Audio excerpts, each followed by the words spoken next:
Just mic'd up with Mikie Mahtook. Got the boys in. I got Lloyd. We got J. Mitch. We got Jackie Boy.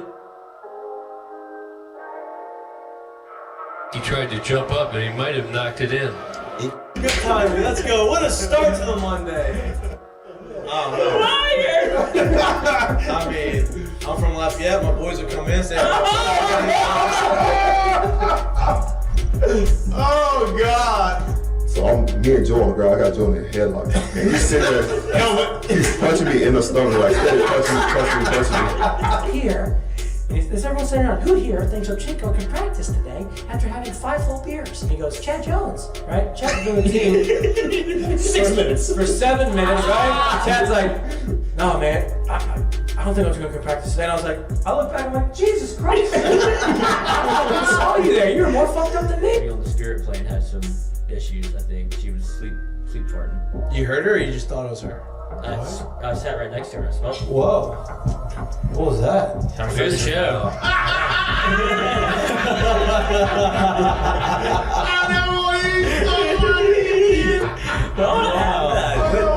had the circus or something.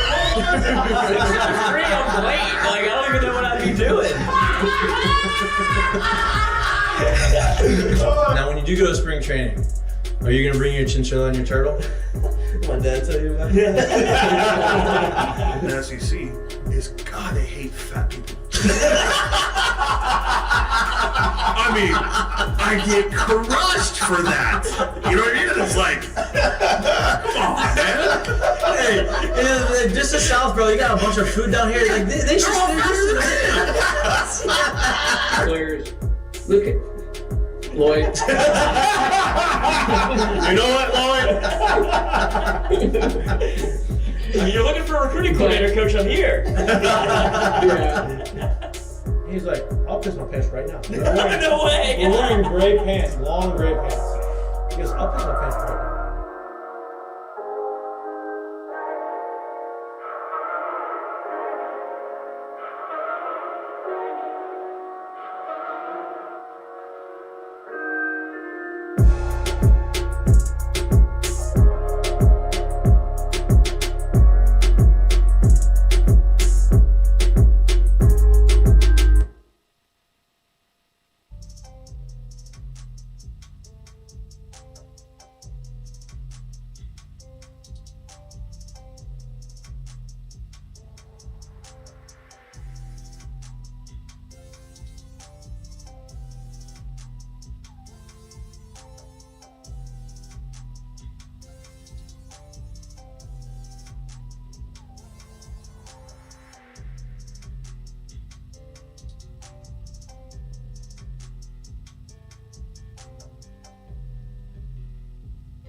Hello. Welcome back to Mic'd Up. Today is Friday, January 5th, 2024.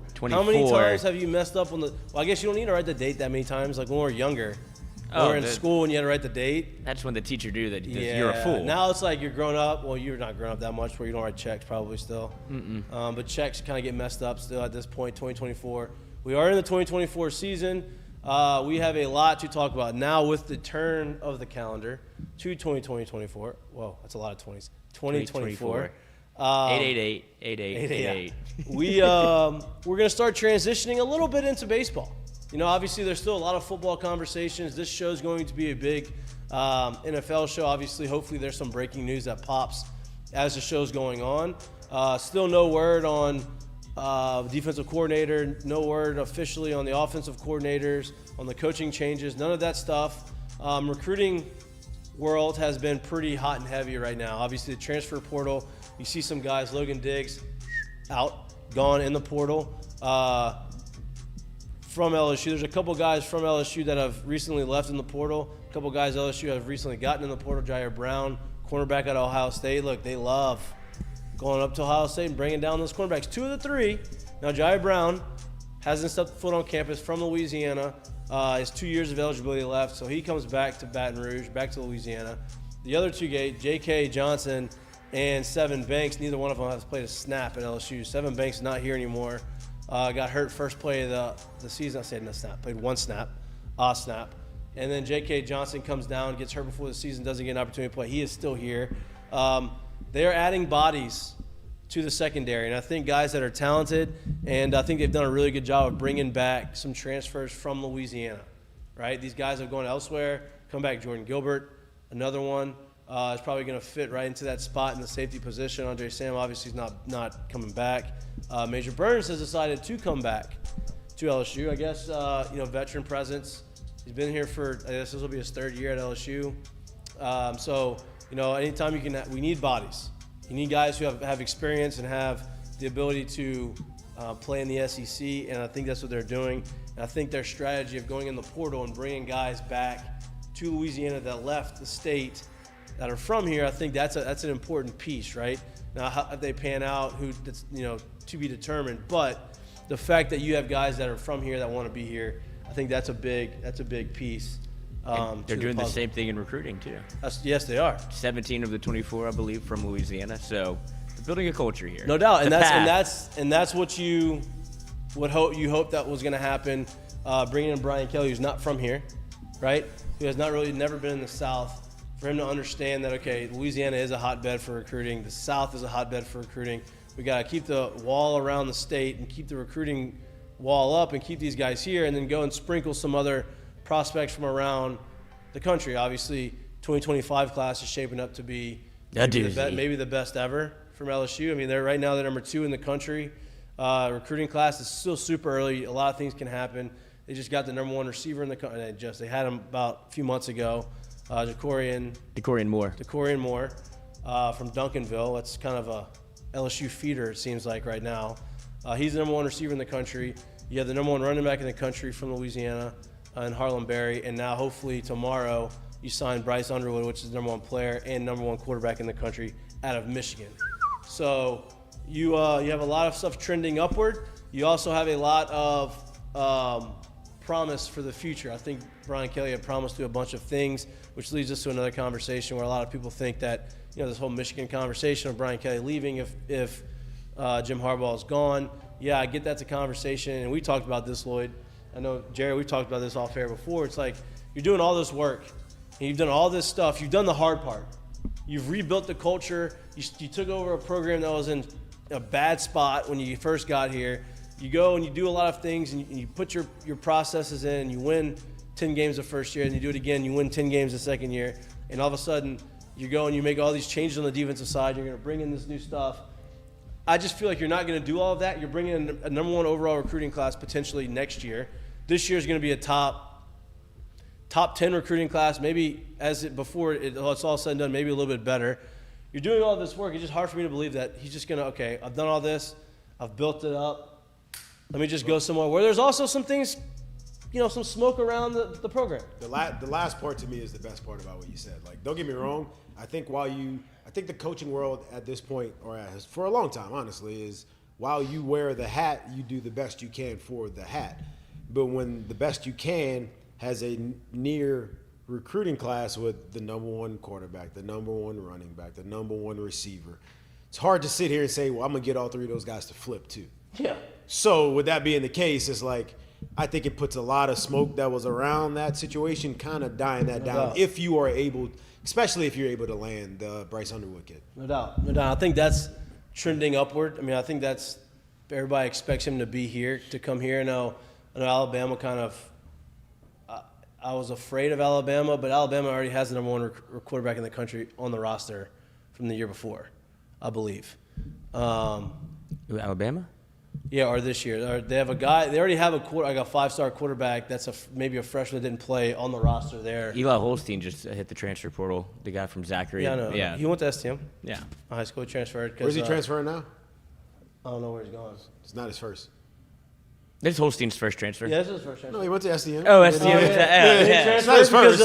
Transferred to Zachary, and then now he's went to Alabama. He's transferred from out of Alabama, but Alabama's got some quarterbacks already on the roster. I don't know. It just feels like Bryce Underwood's gonna come here. We'll see. That'll be a big pickup for LSU. Obviously, I can't remember the last time they got the number 1 quarterback and number 1 overall player in the country. What?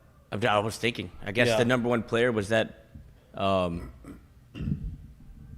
Perilou, Russell Shepard. Was he the number one player in the country? I don't know if he was a player. I'm pretty sure he's the number one player when he Was came he? out.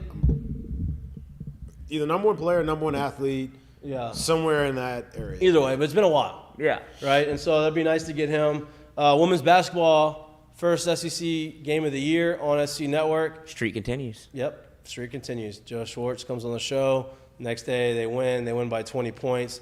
They put on a pretty good show. Flau'jae is starting to, I feel like, come into her own. She scored 20-something points. I think they had 3 players at 20 points. Angel Reese had 21, Aneesah Morrow had 25, and Flau'jae had 24. So seems like they're kind of hitting on all cylinders, and they're playing really well. That's a good start to SEC play. I mentioned baseball. We're going to start having a lot more baseball conversations. Jay Johnson right now is at the Perfect Game Coaches Conference, I believe it's what it's called. And so he's, giving talks and speeches and doing stuff over there. In that news, they unveiled the new Intimidator with the 2023 National Championship year on it, which looks great. Anytime you can add another year on there is a huge thing.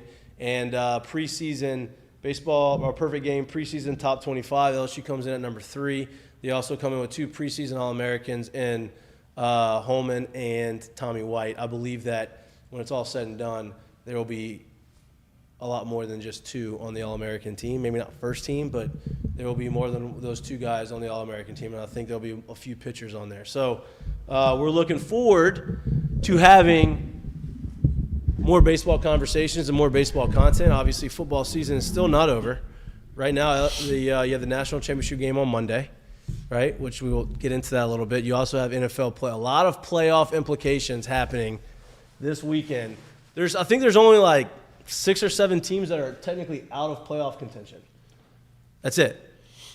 Now, some real long shots this weekend. Long shots. What? Long shots. Yeah, but shots. Shots, right? They're not eliminated. Saints are not eliminated. Saints have to win, and the Bucks have to lose. Or No, there's more to it. Saints win, Bucks lose, and Packers. So Saints win, Bucks lose, and I think Packers and the Vikings both have to lose. that's Just for to get in? No, that's for the wild. That's the one that has to get. get the wild card. Yeah, to win the NFC South, Saints Bucks have to lose. Saints have to win, and then the Bucks have to lose to the Panthers. You're Yeah, right. that's it. That's it. that's all you Right. need. So that's the one to win it. But that's to win the division. So they have Saints to win no Bucks matter what. lose. They have or tie. Or tie. If they tie and the Bucks lose, they're in. Okay. So Saints. Let's just say Saints win, Bucks lose, they're in. Saints win, Bucks win. Minnesota has to lose and Green Bay has to lose, and the Saints get in the seventh with the 7th seed of the wild card. So there's some options. Go full Seattle. And listen, as bad as the Saints have played this year, like the record, you're like, wow. You look around the NFL, like the fact that no, I'm not. It's not a Saints. Who paid this is not you? This is not a Saints thing. This is a NFL thing. Like as bad as they've played, and like you thought, oh, the only way they're going to get in is through the division. They have a chance to win the wild card. It shows you the parity right this year in the NFL. Obviously, a lot of starting quarterbacks have been hurt, and I think that allowed for teams to have mediocre seasons and maybe sneak into the NFL. But if I had told you this 5-6 weeks ago that Saints could potentially be one game over 500 and make the wild card, you'd be like, no way. But then the way it's shaken out, that's a very realistic possibility. 5 of the 14 postseason slots remained unclaimed heading into the final week of the regular season. Those that have booked a ticket in the NFC East, Cowboys and Eagles. In the North, just the Lions. In the NFC South, all unclaimed. In the NFC West, 49ers and Rams. AFC West, just the Chiefs. AFC South, just like the NFC South, unclaimed. Jaguars, Colts, and Texans all sit at 9 and 7. AFC North, the Ravens seem like a wagon. And the Joe Flacco Browns, which is an unbelievable story. Unbelievable. He's, did you see? Somebody tweeted out that Flacco was making a run for comeback player of the year, then DeMar Hamlin did his toy giveaway. Again, they're like, had to get himself in the news. He had to start making plays. He's a favorite to win the He's a favorite to comeback. win. He's played one snap. Yeah. And then the Dolphins have punched their ticket in the AFC East at 11 and 5. The Bills still remain in contention at 10 and 6. So That is your playoff picture. So Minnesota plays at Detroit, right? Detroit's already in, right? Do they have the 1 seed? Or are they still fighting for the 1 seed? Do you know? What was that? Detroit. I would imagine that their best possible outcome is to be number two overall seed and division champ. But they have to win. Yes. Okay, so Minnesota's at Detroit. So the game, my point is the game matters for Detroit. So they're going to try to go and win that game, right? That's a tough game for Minnesota to go in there and win, right?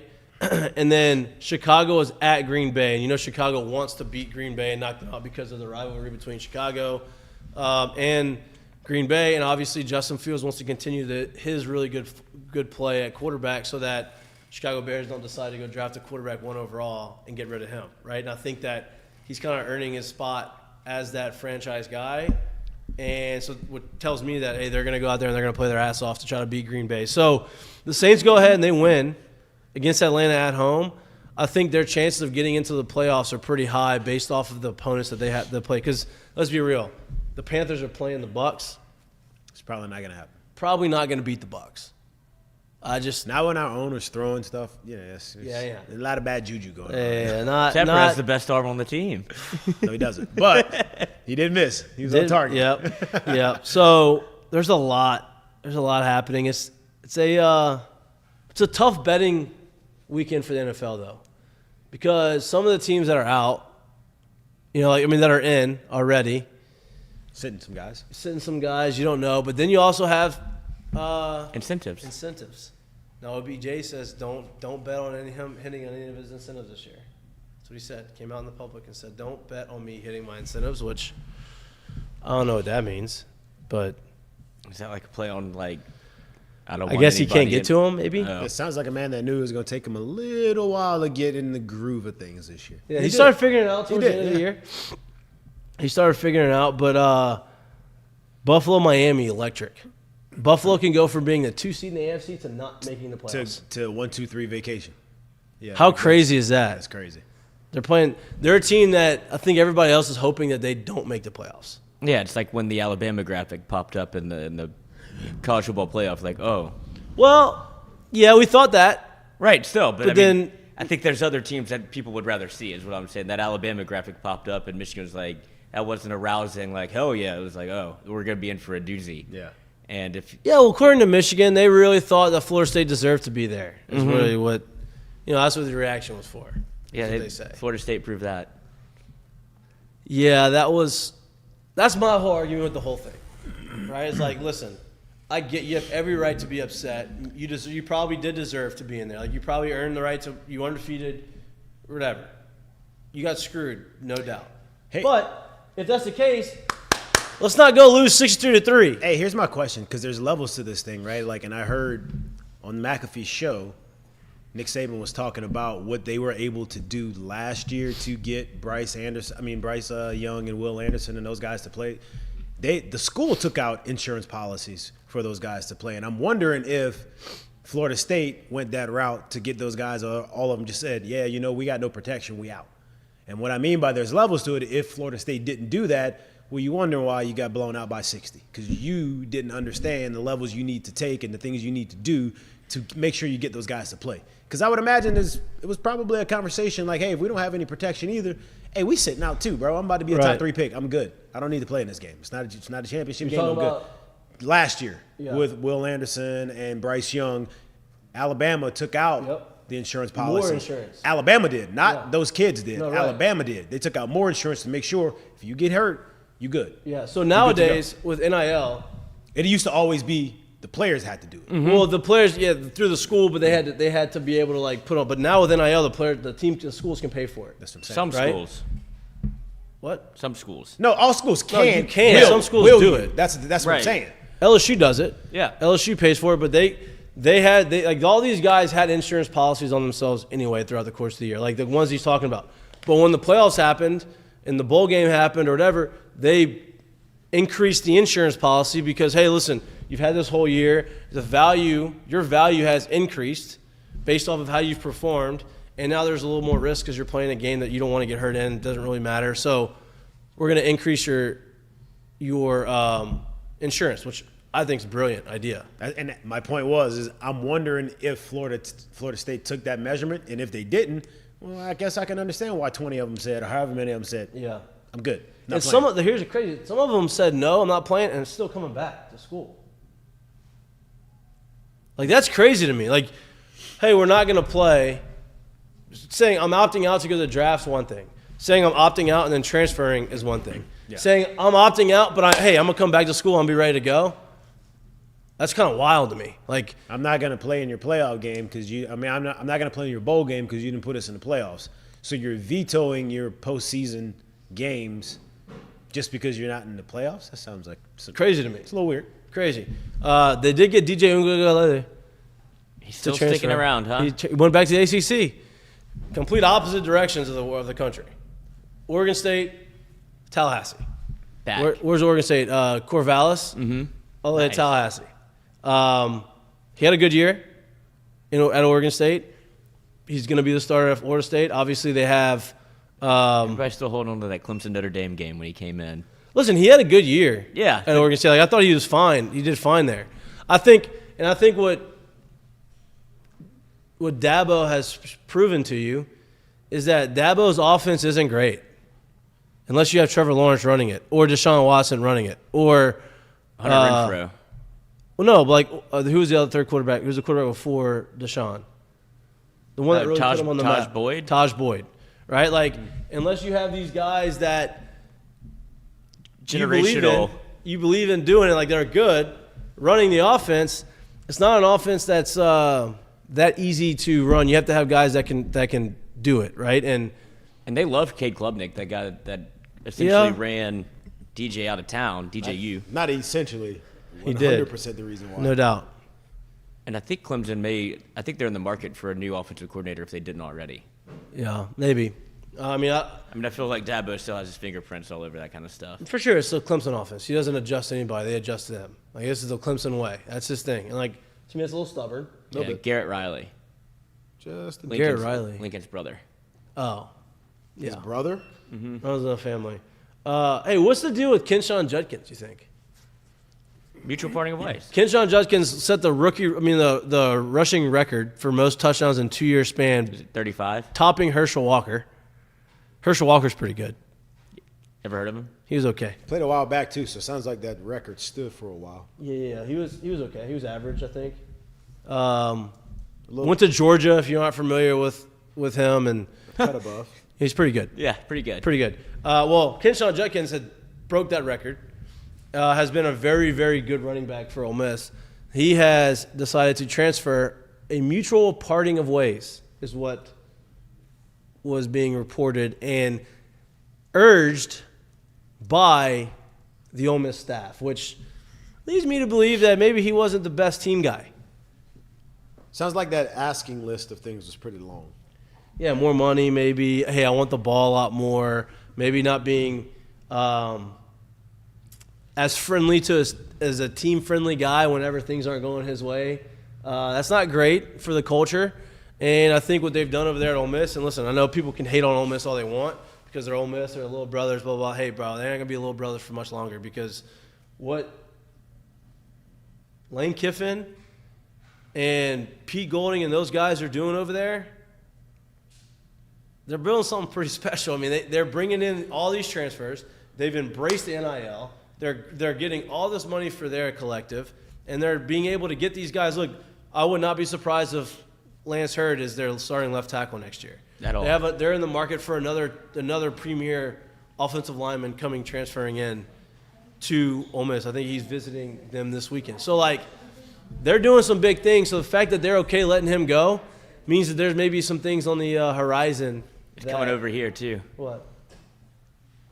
Oh, yeah, she's out. Look at that. Well, no, she's not all the way out. Something's coming out. Yeah. Oh. A little leakage. A little leakage. Oh, right on you, too. Oh, yeah. I'm wearing it. Damn.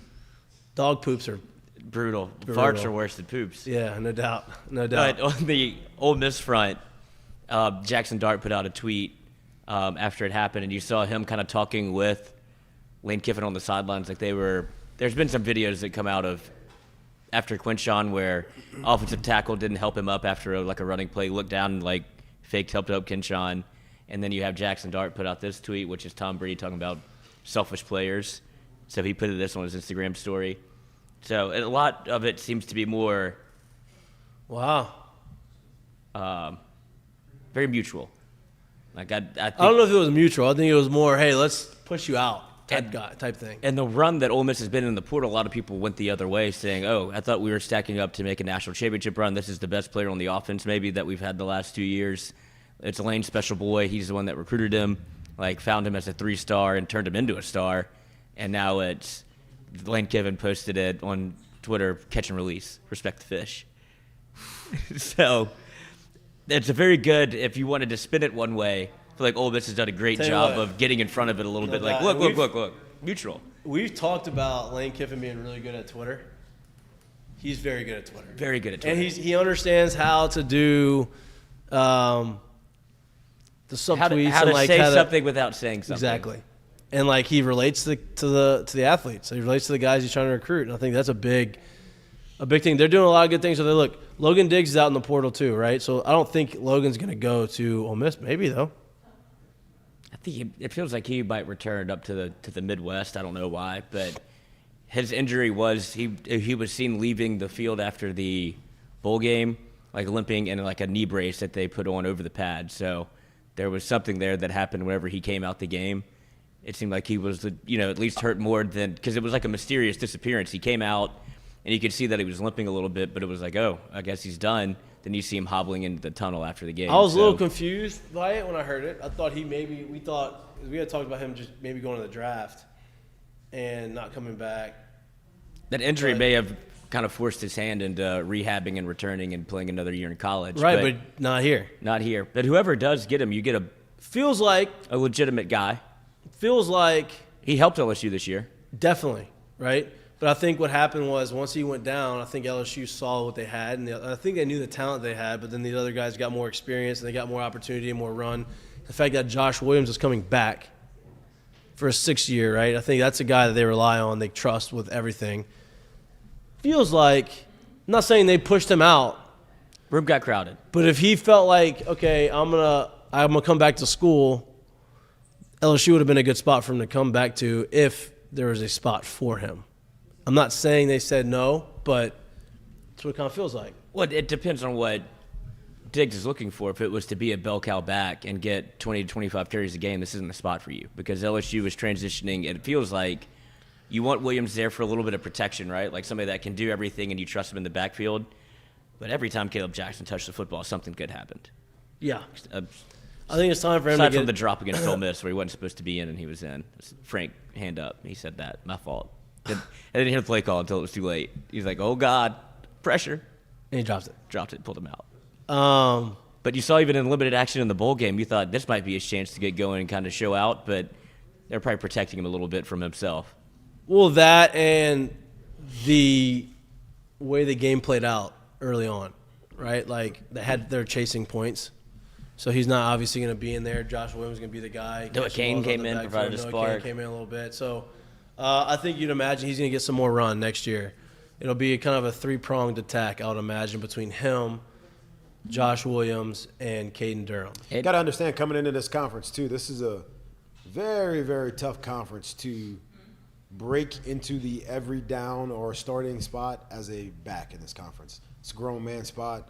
Takes a little maturing because it's no longer, once you get, especially in this conference, it's no longer get in there and just, we're going to worry about you carrying a rock. Like, being part of pass pro, being able to catch the ball out of the backfield becomes a huge thing here. And that takes a little bit of seasoning to kind of learn all of that stuff. It's in your early 2000s, late 2000s SEC yeah, man, anymore. But even still, like, it's just different, especially nowadays. Like, to come here, a lot of people's high school, when you're a good running back, like, it just is what it is. Mikey went to a high school that was very sophisticated with the way they did stuff. If you got a really good back in the backfield, a lot of it's like, hey, bro, when we give you the ball, you hit that 6 hole. Yeah. Like a lot of it goes that way. You can't really run it that way as you get to the college level, especially in this conference. And it takes a little bit of time, man. Yeah, you got to know where protection's coming from. That's the big thing, right? Like, yeah. That's the biggest thing. Knowing it and actually sticking your nose in it and doing it because you've never really had to do it before, not like that. That's a game changer. Which is why I think it's so valuable that you're bringing Josh Williams back. Right. Because he not only knows how to do it and not only is willing to do it, it seems like he likes to do it. Likes it. You know what I mean? Like, this guy's coming at me and he's twice the size of me? Great.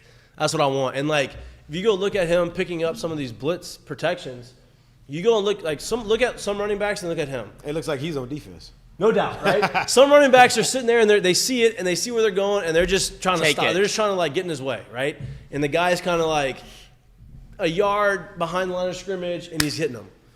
Josh Williams feels like he's making the block at the line of scrimmage. Like he knows where it's coming, which one tells me he knows exactly where the blitz is coming from, and two says, all right, I'm going to get you before you get me, right? And that's just I'm going to get got. But I'm that's a hard thing. Like you have to have that mindset, and you have to have that kind of inside you to say, I'm going to do that. And so I think that's a big reason why they're bringing him back. They're also allowing him to mentor Caleb Jackson so that he can help him do that, because I think Caleb got a little taste this year, which I think is the best way to do it, right? Like you have some moments, and you have some big moments. Like he was a kickoff returner all year, so he was in the game in some big opportunities and had some big plays. And now you're that next year, you have the ability to take that next jump, and I think you're going to do that, right? Yeah. Caden Durham's going to be that guy too, where he's going to have to ease into it. Now, I'm interested to see how they do Trey Holly, how they play him, because I think that there's a way they can put a package in for him to where they can get him out in space. God bless you. Hey. They can get him out in space and use his speed and his quickness and his ability, because he kind of brings a little different dynamic than the other ones.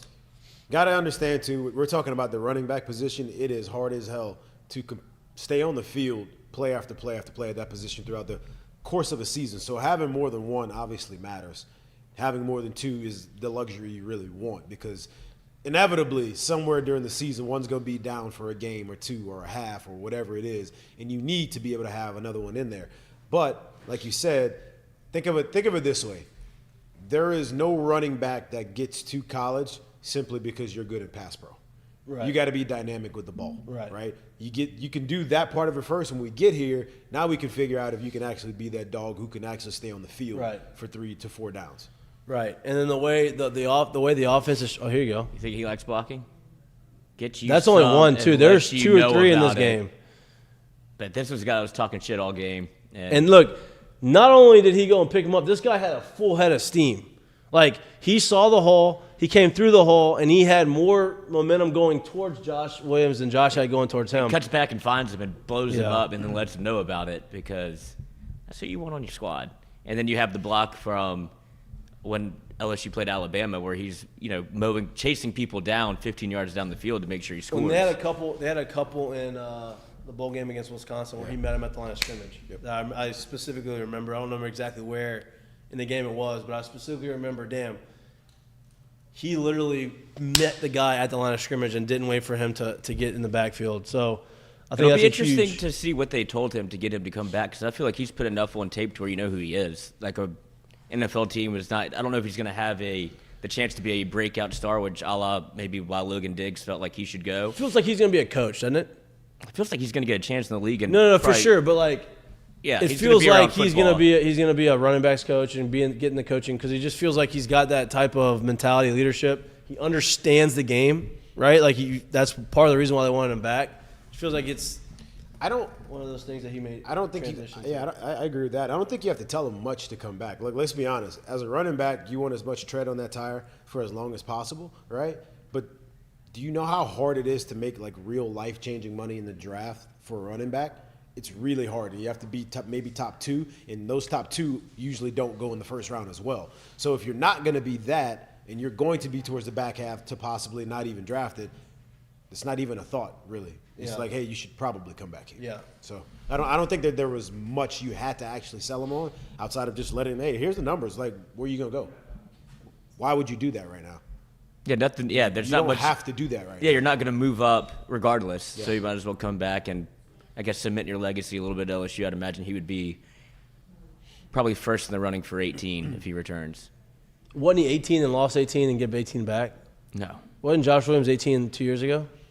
I don't think so. I don't think so. I thought he had 18. No. Maybe we thought he should have gotten 18. Yeah, that was my pick, and they gave it to Mekhi Wingo, which turns out to be a hell of a choice. And he's an offensive lineman. He's making staff decisions for you. And an offensive. Yeah, that's what they say, right? But Mekhi Wingo's made an impact, right, as far as leadership goes, and coming back and playing in the bowl game for one game, knowing you're gonna declare for the draft. I think that, I mean, whether it was for him to show more tape before the draft or not, like, Prove he was healthy. it would just prove to me that, like, hey, like, he didn't have to do that. Like, yeah, it'll look better, but he did it, and I think it's a good look on him and on the team. I have to support Jacques Doucet. Like, just put out a clip, not trying to do anything, No, he knew exactly what he was doing when he put it out. There was no way he was putting that. I don't think he noticed it. Like, he said he put it on Twitter, and somebody else quote tweeted it with that, like, that part specifically clipped. And he was like, oh, I just put in 2 minutes of, like, filler of us on the field. And then it kind of You don't think caught that he fire. posted that knowing what he said? No. I do. You don't think he posted that rewatching the video before he posted it? Hey, Jacques no rookie. Jacques a No rookie. doubt he knew what was going on. I don't think he thought it would get this big. Maybe not that, but he knew exactly what it was when he posted it. And that's okay. It wasn't like he did anything bad. It was just No. Just caught something. Fair game. Fair yeah, catch. no Happened on doubt. the field. Good by him. Good catch by him on the video. Making changes. Making moves. Much needed. Everybody can thank him. Well, that led You down. bring in a whole new defensive staff, and they become a top 25 defense next year. You should give Jacques Doucet some money. Yeah. Pay him for There's that. your collective. Staff decisions. No Yeah. doubt. Minister No of Culture. doubt. But you have that, and it led to, well, nobody thanked Matt House when they were going to the draft. Like, they weren't in any letters, and this thing has spiraled out of control. House. Yeah, like when Mekhi Wingo put out his I'm going to the NFL draft, he thanked, like, Robert Steeples, Jamar Cain, and no mention of your... Nobody's thanking my house. And then, Braden Swinson literally kicking rocks. Literally kicking rocks. Do y'all think the defensive coordinator decision is going to be made this weekend? I thought you would get it before the weekend, so I would imagine if it hasn't I'm happened hoping it yet, happens today, but I don't know. We'll see. while we're on the air. Yeah, that'd be We great. have about an hour left, so let's go ahead and do that. What we were told is Brian Kelly makes these decisions in seclusion, which is awesome for him. Well, if there's a town that you probably want to escape, if you're a man... I don't know what town he's in. No, so if he's not here... Oh, yeah. then Well, I don't know that he's escaped. We just know he Yeah. likes. Yeah. it's closed off. If there's a way to get out of town, I would get out of Baton Rouge to make a decision like this because there's a lot of birds in your ear. A lot of people want to be involved in the LSU hiring process. If you're Brian Kelly, you probably look around like, I'm making this decision. I've been coaching for 50 years. Yeah, look, and I don't think he's making the decision without input from some people he trusts. I really don't. Right. He's not just going to make a decision and say, oh, by the way, this is a decision, boom. I think he's going to say, okay, this is what I think we should do. This is why I like it. What do y'all think? Yes, no, okay, I'm on board. And then ultimately it's his decision. But I think he has a small circle around him That he trusts. that he trusts that he's going to make these decisions. Yeah. Like, yeah, that just I believe that nobody making those decisions are boosters. they're all together right now. I think. Yeah, because that's what's starting to like kind of pop up in the NIL world where people that aren't really involved in the program are making. This isn't for LSU. This is just nationwide. That they're choosing who who they want to pay or whatever, who they want to do a collective with, and then it turns into if he doesn't play, he can't make good on these deals, and he hits the portal, and so you're almost having like boosters run your program for who gets to play and who gets playing time. It's like it's not the way this thing's going to work. So And I'm that's- telling you, listen, it's a mess. And But I that's think why you it's- see, I think LSU is handling, in that regard, they're handling it the right way because you don't have a lot of outside factors going into who needs to play and who doesn't. And at Ole Miss, they're going to run into some nonsense. You saw it at A&M where it's like, okay, that was pretty much the book is out on Denver Harris as he didn't get to do because he didn't get to play, he didn't get to strike on his NIL deal, so he left. And now he's going back to A&M, and I guess they can rekindle he committed? that fire. He's visited. So I know that they didn't commit No, though. no commitments What yet. are you visiting for? Go drop What her do on you mean? It's campus. a whole new staff there. Yeah, I guess it's a whole new staff. He knows the campus Let well. them come visit. Come visit. You want me? Come see me. Oh, you think that's gonna happen? Yeah, come see me. Let him Let's drive see around that. campus again. Let's meet in Houston. Let's meet halfway. Yeah. Hey, what y'all changing this weight room? That's a different vending machine. Boy, Tommy Moffin's gonna have a field day with that. Oui. With that man. Ooh-wee. Thought he was gonna Ooh-wee. thought he'd have a bad time with me. That's what you're getting. Tell you what. We'll see.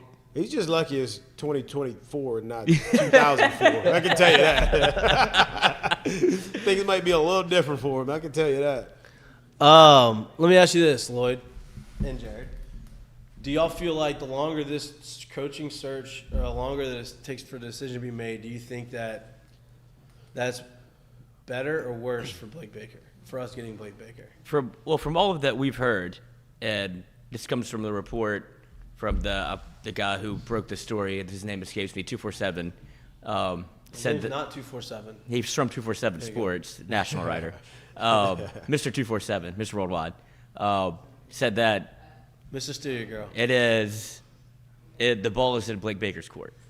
That's what I hear. I was about to say, That's I what don't I'm even saying. know if the ball's in it, which you could be right, like 100% right. I just think the longer it takes, it sounds like the more language they're having to figure out to get out of a recently signed extension. That's what it sounds like to me. That's what a lot of the conversation was. Okay, so you think it's a good thing? I mean, Or you think that you don't think that the longer it goes, that means that Blake Baker's not interested and they're just keeping the search. You think that the longer it goes, they're just trying to figure out logistics. yeah, Could be one of the two things, think so. because I think from what we've heard, and because I was looking up on Football Scoop where they announced the extension and what he would be paid, the buyout was not made available, but it should be public information, and that leads me to believe it's like a Denbrock situation where They hadn't signed it officially. maybe this didn't get approved by the board or whatever, and now you're having to work out the legalese of how do we legalese. legalese. It's a good word. How do we get out? Like, what is owed? What's the buyout? We don't know. Does this count as a legally binding contract extension if it wasn't approved by the board? How much are you going to pay him? How much am I going to pay him? Right. So this could take a little bit more than. I won't say the on the paper. longer it goes, but if he's the guy that's on the pedestal right now, I could see why it's not at the finish line right now. Now, if you ask me if in 2 weeks it's still not a thing, that may be a situation where I don't know if he's the guy. Boy, we're waiting 2 weeks. That's not good. You get what I'm saying. Yeah, though. no. So I wouldn't necessarily say the longer, but yeah, I'm not surprised that if it's him and it's today and it's still not done, I would imagine that's probably part of the Because process. the longer you wait, the more you see other coordinators get inked. The Miami defensive coordinator signed an extension this morning. And so Lance Guidry. Lance Guidry, literally at the ass crack of dawn, it was 5 a.m. It got reported that he signed an extension with Miami for another 3 years. So they know that LSU is out hunting. I'd imagine these big programs that have defensive coordinators that people would want. It feels like they're trying to. Is that contract extension official? Has that gone through the board of supervisors? It's Miami. I think they got their own set of rules of what they do there. But Well- it could be the same situation, albeit. Coaches get paid by NIL over there too. Mm-hmm. Yeah. The No one guy, doubt. the NIL got. But if you wait until the big fish, I guess, if they wait until Monday, where rumors will start swirling, is the Michigan DC, because you can't talk to him until after the bowl game. And if you want to wait that long, that would be a name to circle. But everything that So you can't talk to him? Mm-mm. I thought you could talk to him. They just had to give you permission, no? I don't think they would. No, I don't think you can talk to Jim somebody Harbaugh was that's in currently- interviews last year in the middle of I'm the pretty sure you playoffs. could talk to him. We talked about this earlier. With I mean, think about all the coaches that switch and, I mean, I don't know. I'm actually asking. take jobs before they. Yeah, maybe it's not formal conversation, but I know you're supposed to wait until after the bowl game for them to be able to, I guess, agree to anything. So you wouldn't Okay, hear agree to anything. But like Jim Harbaugh was taking interviews last year in the middle of the playoffs. Or does I mean I think you can agree, but if you do, I think you got to be gone. I don't think you can actually coach it.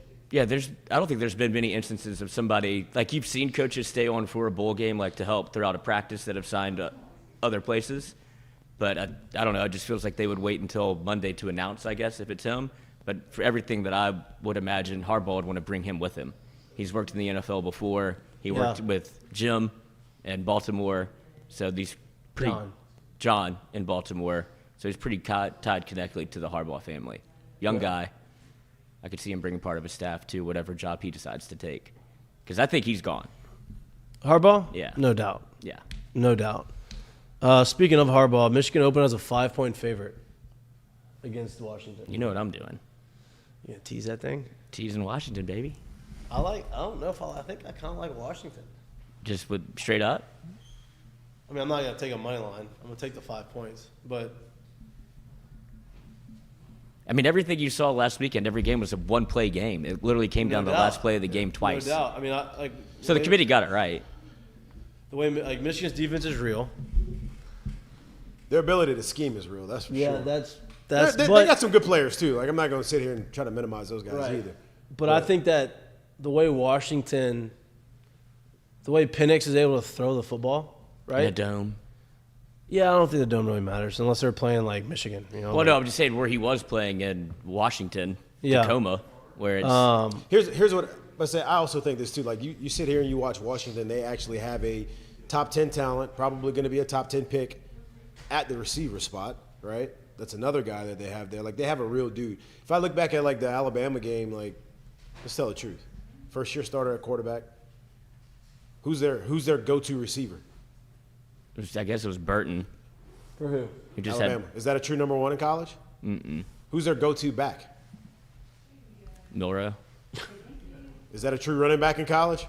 My point to it is like They're that not hard- Alabama team, with as much as they did and for being in the playoffs, that's not what we're used to seeing out of Alabama teams. Now, you go back to this Washington team, and they got some dudes. Like, they got some legit dudes on the offensive side of the ball and some dudes with some real experience, and they have some real upside. If they can perform on offense, I'm not sure that Michigan's offense will punch back the same way that Washington's offense can punch if they can do what they normally do. It would be Michigan trying to muddy the game up, right? Where you Got to try be. to play Like, Michigan keep has away. to be able to play and replicate what they just did to Alabama. In my mind. Yeah. Did you see where? I like the over, too. 55.5. That's what I was thinking with Michigan trying to play keep away. Or is it gonna? I don't think you try to get into a pissing match with. No, JJ but I think McCarthy. they may force your hand. Like, if Washington can go and score, Yep. You That's why I can't said just- that. yeah. That's why I said that. Yeah. I think if Washington's offense can play to their standard, I think it'll be tough for Michigan to keep up with that. I mean, both teams average over 35 points a game in the season, regular season. So, That don't tell me much. So does LSU's defense. obviously, Not for long. I know Michigan's defense is really good. Washington's offensive line is really good. Won the Joe Moore Award. So Center can probably snap it. center can snap it. Center is undersized though, small center, but very good, feisty. Somebody you want in the trenches with you. Yeah, no doubt. Nick Saban finally. I think we all watched like the clip of him and McAfee, which I thought he gave some good tidbits. McAfee got in some hot water, Yeah, he did. but then, and actually that wasn't McAfee's fault. It was Aaron Rodgers' fault. But sure enough, showed up on there. Came out clean. Showed up on there. Everybody was bitching about it. It's like, oh, he just gets to do whatever he wants. Like, yeah, that's pretty much why. Yeah, but not even talking about that. Like, the reason why is because he mentioned someone that was going to be on a controversial thing. Also, I don't want to say it because we already got threatened to get sued once. I don't want to get Yeah. threatened to get sued again. Hand up. I think that's a good thing. Yeah, we're in the news again. I think it's a good thing. Once people start threatening stuff, Legal. I think it was an empty threat, but I don't think there was any legs to stand on there. But we'll Get my day in court. neither here nor there. But We're on the shit list, so you just put it like that. yeah, no doubt. This is a bigger shit list. But Aaron Rodgers comes out and makes a comment about Another Disney employee. yes, but they've had a rift for a long time. One's more conservative, one more liberal, Freemason. right? And so they just have had these like bickers back and forth in the media for a long time. And Aaron Rodgers makes a joke about controversial topic that was going to be Controversial list. controversial list that was going to be public in like 24 hours. And the person that he is talking about, Aaron Rodgers talking about, gets upset and makes this comment and makes a statement that he will threatened legal action against Aaron Rodgers for defamation. Was it defamation or something? Yeah, Maybe basically. defamation was what we did. No, that's Yeah. what we got That's through. what we got. Yeah. That's what we got threatened for. Same thing. Yeah. Basically, stuff that's not true. Tarnishing his name. And then 24 hours later, what was joked about ends up being true. Hotter. I don't know if true, but speculating. Well, he was on it. Was he? I'm pretty sure. I don't know. I don't know either. But I don't think know. that there was people started doing some digging, and all of Hollywood has turned on each other. Everybody has a knife pointed at somebody or a gun in somebody's back because it's a list. It's a list. People are checking it twice. It's a list. I mean, it's yeah. It wasn't good, but they got out of it. It wasn't McAfee's fault, Well, somebody's got to cut him off at some point. no doubt. He tried to get him out of there like 5 times. He tried. Mm-hmm. He just Someone's kept got to hang up the talking. phone, I guess. Yeah. I mean, you can't hang up the phone on a guy. I mean, whatever. You got to fulfill his contract. Whatever. But I thought the other interesting thing that happened was when he talked to Saban, and Saban brought up the There fact you that go. Michigan was the only team that they played all year that huddled, and they weren't prepared for that. And so now Washington, probably some staffer, somebody that's popping on the McAfee channel while they're cutting Oregon up film. State. I think Oregon State huddles. Well, right? I don't know. I'm just saying this is what Nick Saban No, I'm said. talking about for Washington. Like, Yeah, but now they know that, okay, this is a team that huddles. Like if they watch the same film. Well, here's my thing. Here's my pushback on that. Saban knew before the game they huddled. He said he didn't. No, he said he didn't. Which I'm honestly. How does he not know they don't huddle? No, I would imagine he's not lying about it, but I'm honestly surprised. I'm wondering if, because like tape gets cut. I'm wondering if the tape that they received is literally cuts of Play.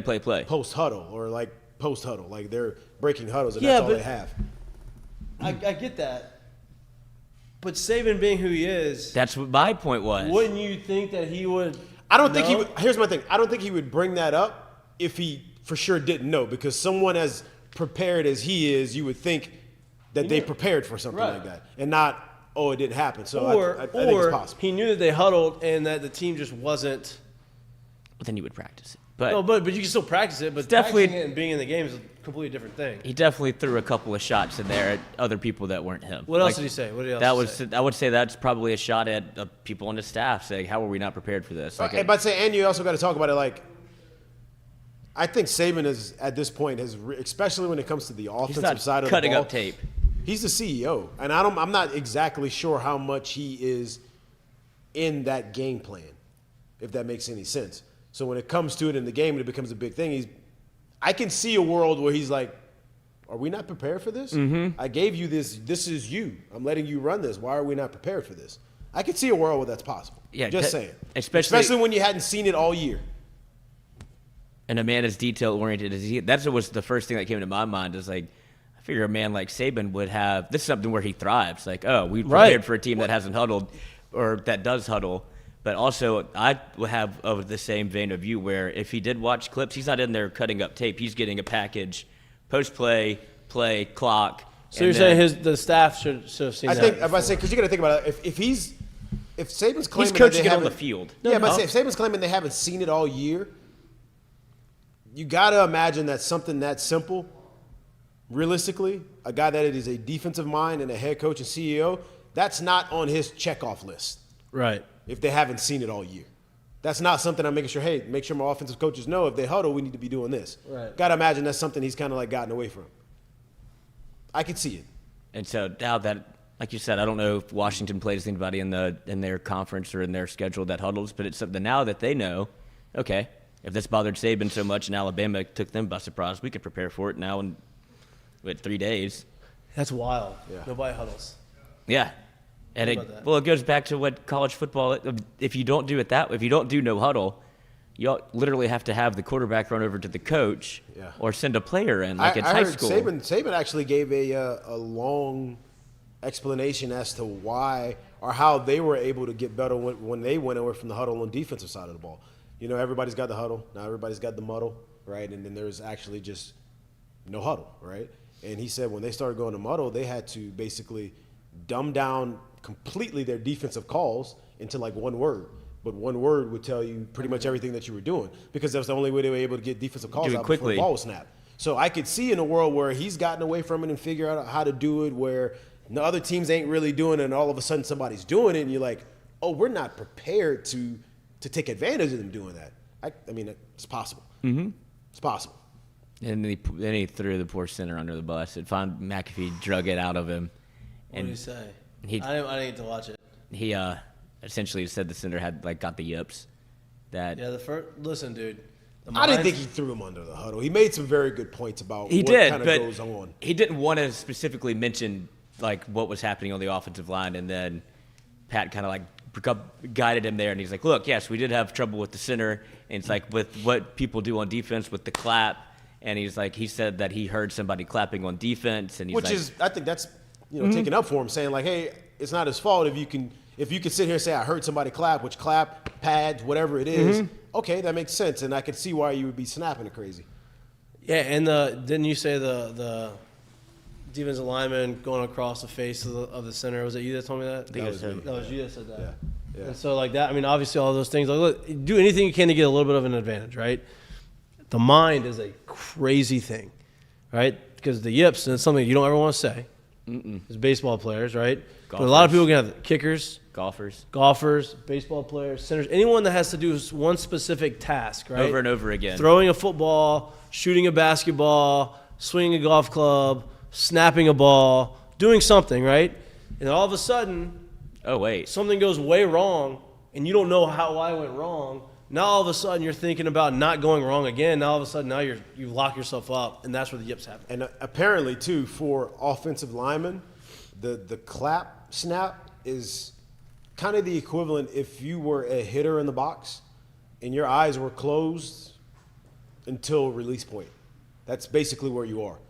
There's no rhythm to it. There's no I know when it's coming. You're basically like frozen, waiting for one cue. Yeah. So there's nothing. There's no rhythm. There's no flow to that's go like with. That's like a gun in like a trap. Yeah. Like you're sitting there, you're anticipating. That's the most nervous I've ever been in my life. Yeah, but even the gun has somewhat of a rhythm, right? Ready on your mark.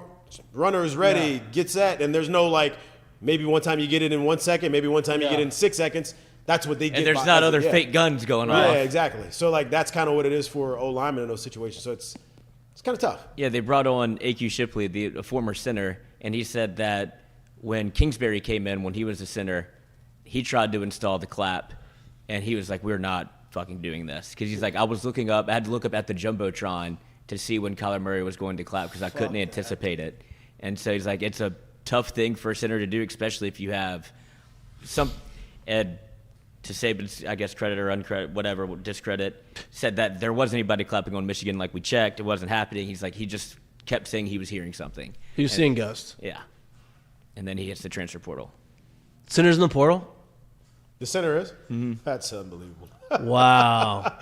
That's crazy. Wow, really? Yeah, probably wants a position change. Is he really in the portal? Yeah. You're making that up. I think you're making that up. Looking right at it. Wow. Seth McLaughlin enters transfer portal. Thanks for coming. That's tough. That's rough. Whole life changed. That's hard. He probably don't want to see a football for 3 weeks, a month, or he's snapping right now. That's tough. That's tough tickets right there. He needs to go to the dark hole. You gotta go ayahuasca. You gotta drag yourself. Yeah, in. you gotta fix these demons. You gotta man. not snap for another 6 months. Snap with your other hand. Do every other part of the footstep you can get in the technique. No snaps. Had to go play guard. Leave that alone for a little bit. There's put my hand in the dirt. That's crazy. There's no LSU's not playing this weekend, so there's no props on the LSU game, obviously, because there's no LSU game. But there's some props on the national championship game. Want to hear some of them? Yes. I don't want all of them, but I think we're pretty close to our made-up props for LSU. Well, nobody hit the props for Nussmeier. That was way over. Yeah, I mean, he was 140 yards over. Yeah. The over 2.5 touchdowns, I think, was the number we had the touchdowns. I think that was solid. Over half interception. Solid. Over we went over passing yards. We said it like 275, 285. I said like 252 or something. Yeah. It was like all around that area, and then we said over under receiving yards for Brian Thomas. Way over. Yeah, but it wasn't. I mean,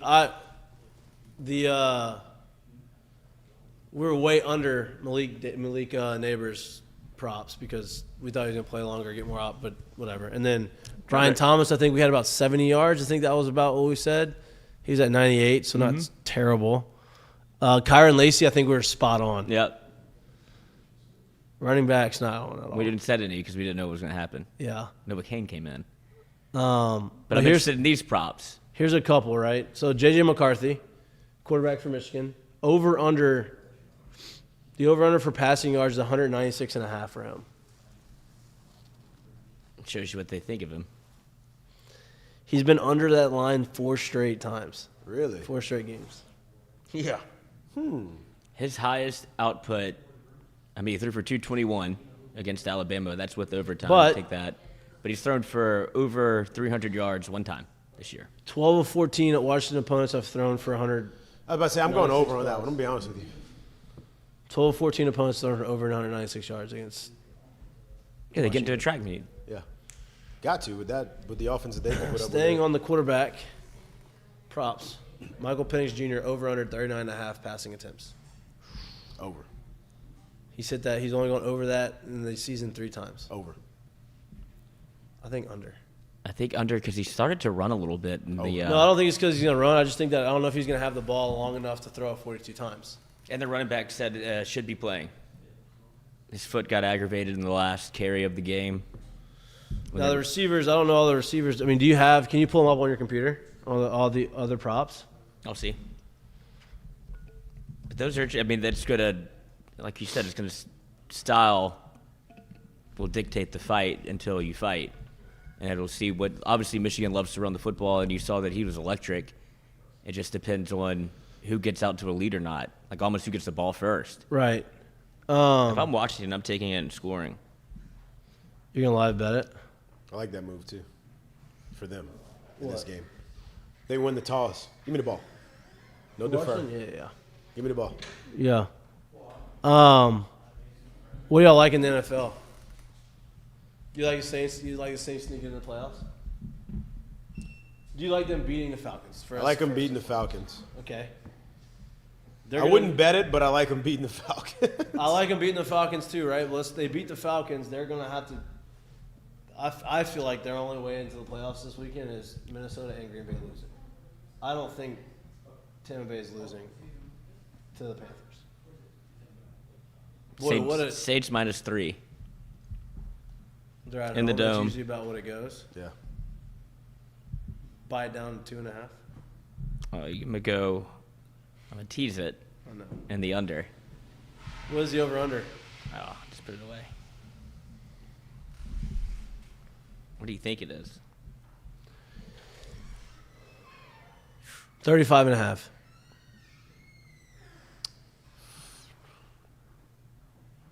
42.5. 42. Wow, you're spot on. I'm firm with these. I guess they have more confidence in the Saints' offense recently. They play better lately. They have. I think Derek Carr is going to restructure his contract if it helps the team. You hear that? I don't believe him. I do believe him, but I don't think that should be a story. Like, hey, bro, if you want to win and you want to restructure it. Get more. You still get money. Just get it guaranteed. Just help the team. Tom Brady did his whole career. You want to help your career? Yeah, This is what you need. no doubt. Because if we have another year like this, I don't know about. I'm not saying here in New Orleans, but your numbers as a starter might be they might be numbered. Did you see what Mickey Loomis said about Derek Carr comparing him to Drew Brees? Money Mickey? What do you say? That wasn't great. What'd you say? This is a quote from Mickey, Money Mickey. This is Derek's first year with us, and if we went back to 2006 and looked at Brees' first season or two with us, you wouldn't say, wow, that guy's going to be a Hall of Fame after season 1 or season 2. So sometimes it takes a while for us to be familiar with them, for him to have a real grasp of the offense in terms of being reactive instead of thinking, and making a play on getting on the same page with our staff, coaches, and players. None of that makes sense. I agree with the second half. He's already played for Dennis Allen.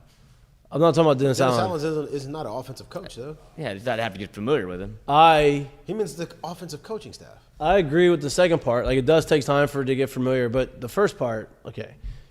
Because here's the deal: you can't measure the intangibles that Drew brought. That he's I felt like Drew was listen. Drew's first year there was a success. They went to the NFC Championship. Yeah. So you can't.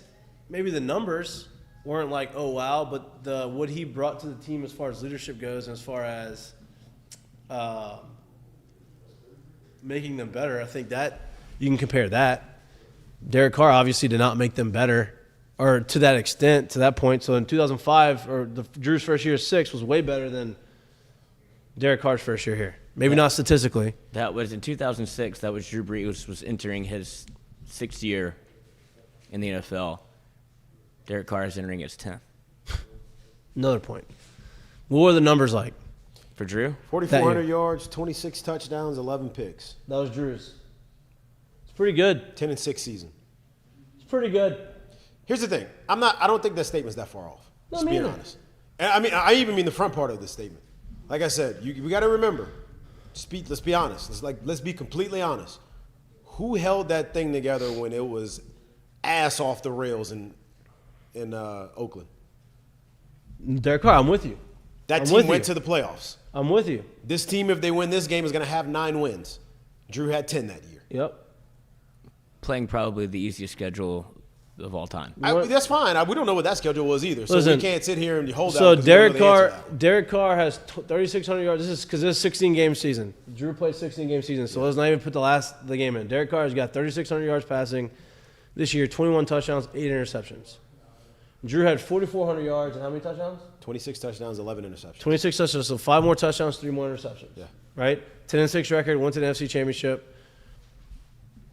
So it wasn't. I don't even want to compare them statistically. Here's the thing. I think the leadership side, the intangible side, you can't measure. To me is this: is if I told you 10 years from now he was still the quarterback and he doesn't have a Hall of Fame career, like he doesn't have numbers-wise that career that Drew had, but he was able to lift the team, would that be out of the realm of possibility after you know of all of what you just seen? I don't think he has the ability to lift the team. I think he's doing the opposite. He did in Oakland, though. I mean, he's done it. They kicked him off the team. But we've seen him do it. That's a year after. We've seen him do it before. I think there's a reason that if you wanted a player like that, you wouldn't have let him leave. Okay, well, also McDaniel. Where was Drew? He was injured. Well, here's the deal. McDaniel got kicked out too. Yeah. So McDaniel kicked him out, then got kicked out. So I think that was more on McDaniel than the. Well, then I'll take it a step further into this year. Do you think he's well liked amongst his peers? I don't know. It doesn't. As who? Do you think he's well liked amongst the team? It feels like the Saints are doing a lot of covering up for him. I'm going to be honest with you. I think that picture's painted a little more not in his favor than what it actually is. That's just my guess. I've just seen what's happened on the field. He's getting fights. He's yelling at players. Well, he's doing all of the things that I never saw Drew Brees do. Okay, but you've seen Tom Brady do it. You've seen Peyton Manning get in people's. You've never seen Tom Brady scream at his offensive lineman. On the sidelines, I've seen it, but he's earned that. You've seen Peyton Manning do it with his best friend Jeff Saturday. Yeah, on the sidelines. Like there's I've seen it on the field. I've literally seen the audio from it on the field as well. And those are 2 Hall of Famers. Derek Carr doesn't sniff that. I understand. They weren't Hall of Famers when it was happening. Yeah, but you knew that they were going. You knew they were going to be. But my point is, it's not. That's not. I get what you're saying, and I'm not saying you're wrong. But I'm also saying that stuff happens in the heat of competition sometimes. And so, I don't know if he's disliked. It doesn't feel like everybody's perfect right now. Yeah, I agree. We're forgetting. We're like prisoners in a moment right now. Like, we're forgetting that not his last year in Oakland, but the year before that, he took him to a playoffs and a team that had all kind of stuff going. Fired his head coach in that team. I want to say the year before that. They should have kept Rich Bisaccia on the team. Exactly. The year before that, I want to say going past week 10, maybe into week 14, 15, he was an NFL MVP candidate at that time. The ability and what he brings to the team ain't as far off as we're making it seem right now, is what I'm saying. And I think there's a little bit more continuity that's got to happen, and the stars got to align, and we'll see what can happen then. Just remember this. Hate him, love him for what he did in New Orleans, hate him for what he's done recently. But that same guy, literally the same guy that Drew had his entire time in New Orleans, has turned Russell Wilson into having better numbers than Patrick Mahomes this year. And then he kicked him off the team. And then he kicked him off the team. But my point is the play's there with that guy. Drew had that guy the entire time. Yeah, that's true. Yo, 100%. That's true too. But that's my point. Like that's not. They're putting it all. It's easy to point it at Derek Carr right now, and I'm not sure that that's where it's at. Well, I think this is them defending Derek Carr. Who? I'm talking about. No, this is for sure. Well, I'm talking about you. Throughout the course of the year, though, it's been all on Derek Carr. Yeah. The narrative has been on Derek Carr for the course of the year. You need one quarter, unless you are one of the greatest of all times, which is Aaron Rodgers, Tom Brady. Peyton Manning, Drew Brees. But Drew did it alongside Sean, right? So once Sean and Drew were together, it's hard because you've never seen Drew without Sean. But you saw. I think he was okay in San Diego. He was okay. Yeah. Wasn't a Hall of Famer. Not in San Diego. I mean, that's the most prolific duo probably of all time in NFL history. Yeah, but. The running back was a Hall of Famer when he was there. I don't think Drew was putting up Hall of Fame numbers there. No, I'm talking about Sean Payton and Drew Brees. Oh, yeah. No doubt. But my whole point, offensive-minded with the perfect match. 100%, right? But Aaron Rodgers, I think wherever he goes, and I think Drew would have done the same thing, no doubt. Aaron Rodgers, wherever he goes, he's going to be able to elevate everybody around him because he's kind of that special person. Tom did the same thing. I think Drew would have done the same thing. I'm not saying Derek Carr's doing, but you need somebody there with you that can help elevate you. Yeah. Yeah, you're all going to get your wish, it feels like. I mean, do you think that that's a tough example, but like, I mean, look at Jared Goff, right? Jared Goff's a good quarterback, but when he's in LA, they didn't think they could win a Super Bowl with him there, so they got rid of him, brought in Matt Stafford, they thought was better. Now he goes there, feels like he's kind of in the system where the guys that are with him are elevating him and elevating the guys around him, and now they have a chance to make a run in the playoffs with Detroit, right? So my whole point in saying that is you can't not very many quarterbacks can just do it by themselves, elevate an offense just by themselves. Like as far as scheme, as far as getting everybody else, you have to have somebody calling the plays. Yeah, that's what it on board boils with down you. to me. That's why, I think the whole thing's broken from the top down just for Dennis Allen's career. But Pete Carmichael is definitely one Pete Carmichael needs to go. Right. And then the whole offensive staff needs to go. You can put a pin in this conversation for the next 2 years because you can make the same excuse like, oh, he's never worked with this offensive coordinator, da-da-da-da. No. You get rid of them, you have a whole offseason together, there's no excuse. Like, you got to figure it out. I also like to look at stuff like this, too, because we so easily forget how much matches matter, right? Like, we talk about Drew's match with Sean Payton in New Orleans. Well, Drew came into the league with somebody else that was pretty special, too, that was with him this entire time while he was in San Diego. That's what I thought you were talking about. Talking about LT? Yeah. That's what I thought you were talking about. People forget, like, the Drew prolific had duo. LT on his team, and the game was run through the running back at that point. That's why I made So, that comment like, earlier. That's why I thought. Stuff lines up, you know what I mean? Like, let's not forget about that. Like, he played with a Hall of Famer there, and then he comes over to a Hall of Fame coach as well, probably, by the time it's all done for him as well. So, those things matter. Alvin Kamara's good. He is. Alvin is great, but the game's not run through the running back now. And Alvin Kamara also hasn't been able to play on the field every game either. Yeah. Just missed the first 4. Vegas, baby. Healthy.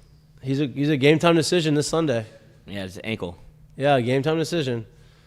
They all said Hey, they're let going me to ask you this. Did the best of Drew's career come with a Hall of Fame running back or no?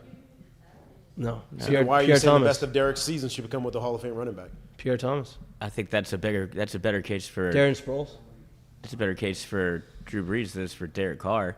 Derek Carr's had infinitely more weapons than Drew Brees has had. That's a fact. But Drew Brees also was a Hall of Famer. Yeah, that's what I'm So, saying. like, I'm just saying Who's been Derek Carr's weapons?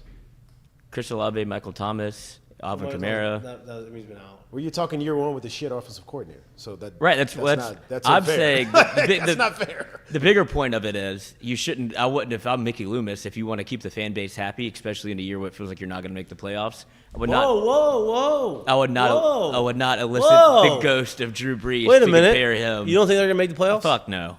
0% chance. You think they're going to lose? Or you think that everybody else is going to win? There's just Let me ask you it's this. like a 2% chance. Okay, well then let me ask I think you it's this more than question. that. Do you think him mentioning Drew Brees was going to take any warm bodies out of the seats on Sunday? I think it's gonna. I don't know. I don't think they want to go to the game anyway, but I think they will. But they're going there with the temperament of if it's bad, I Don't hope run it's around bad. the question. Answer the question. Do you think him mentioning Drew Brees is going to take any warm bodies out of the seat on Sunday? I think it'll make the temperature much warmer after Sunday, regardless of what happens. So you're going to answer the question, or are you going to keep running around the question? I think the same amount of people are going to show up. Okay, but- so then there you go. So But- so then why can't he mention Drew Brees?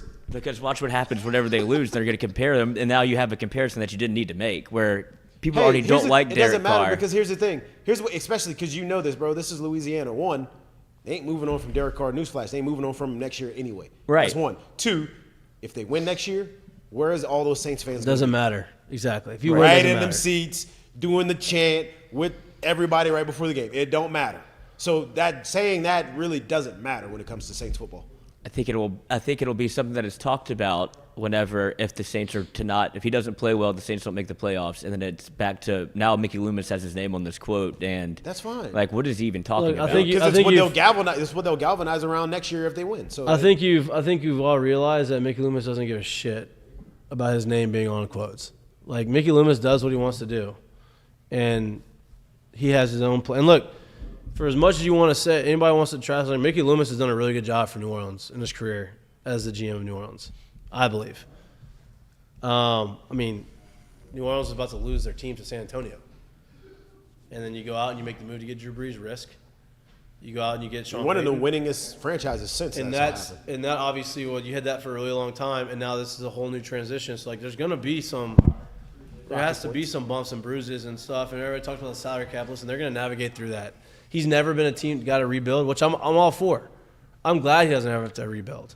I'm glad that he tries to always go all in to win, because you go all in to win, you can do this. At some point, it's gonna hit again, and you're gonna Put you're gonna yourself start in a winning, position. and you're gonna start winning. Yeah, that's why you want to make the playoffs every year, because it's proven time and again anything can happen in the NFL. But I just think that from the way that I'll watch it, I'm disinterested in the Saints as a program as a whole. I mean, they're not a very fun team to watch. It's very frustrating more than anything. Now, they go ahead and win this game. I know it's the 13%. Did you see that on ESPN or something, like the odds? Yeah, PI index or whatever. I think they have a better chance of making the wild card, actually, than winning the division. I mean, I said that early in the show, but I mean, I'm definitely not putting my money on Carolina to, me either. to get the job. I'll put my money on the Saints to win, but what time are the other games? Let's see. So you got 2 games on Saturday. I got the sniffles. I hate the sniffles. Blow them out. I'm sure it doesn't work. You got Atlanta at New Orleans at 12. Damn, they got Tampa and Carolina at the same time, which actually makes sense Scoreboard watching. because they need both of them to play without, pulling guys. So you have that.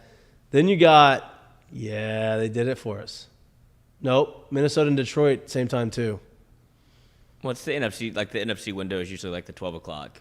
And then you have the game of the week at 3:25. Chicago and Green Bay is game of the week. But the last week of the season, NFL changes it all up. Yeah, Saturday and Sunday. Well, matchups and based off times, there's no game. There wasn't any game times until Sunday Night Football, at the end of Sunday Night Football, Like when they were announced. because We got to see who's playing and who. they want every game to There was some be drama. watchable. Yeah. Right. And Gotta work the so script. Chicago and Green Bay is at 3:25. I will be locked. I mean, Minnesota loses to Detroit. Very realistic possibility. I think that happens. Check. Check. Then Saints game's over. Everybody's watching the game. Saints win. Saints win. Everybody's watching Chicago Green Bay. 3:25. Chicago beats Green Bay. Saints are in. I think that's a possibility too. Possible. I mean, Chicago's playing good football.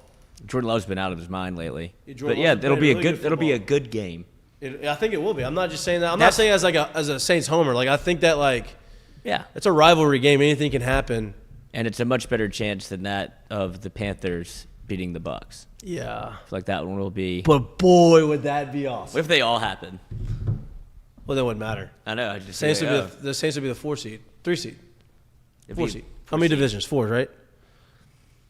They would either be the 4 seed or the 7 seed. Yeah, if they win the division, they'll be the 4 seed. So if the Panthers beat the Bucks and the Saints win, the Saints are in as a 4 seed. Saints win and the Bucks win. How crazy would that be? If the Bucks win the division, the Saints get the wild card. You have two NFC South has 2 teams in it. How y'all like my new offense? How crazy would that Worst be? division of football by far. That's where the odds come in and say, hey, this can't happen. That's why we have y'all at 13%. I mean, NFC's I mean, you have 3 teams in the NFC that, 4, I guess.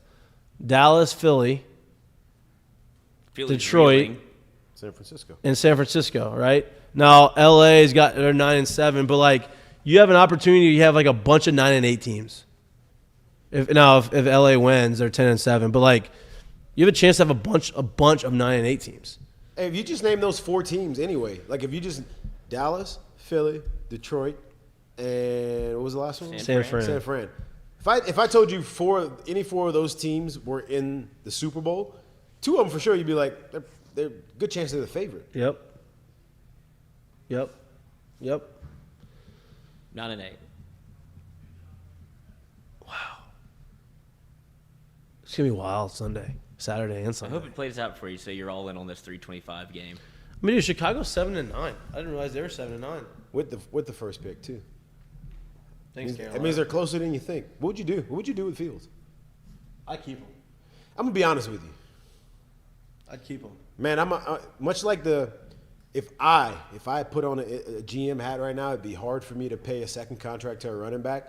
It'd also be really hard for me to pay a second contract to a quarterback that I'm not sold on right now. And that's to go to say that, hey, maybe Justin Fields may go on and have literally a unbelievable career. Don't they have but 2 for picks? your team, yeah, they do. They have their own pick too. But for your Right. team, man, that's a lot of money to pay. Like you're watching Kansas City right now, having to pay a ton to the quarterback and what it looks like.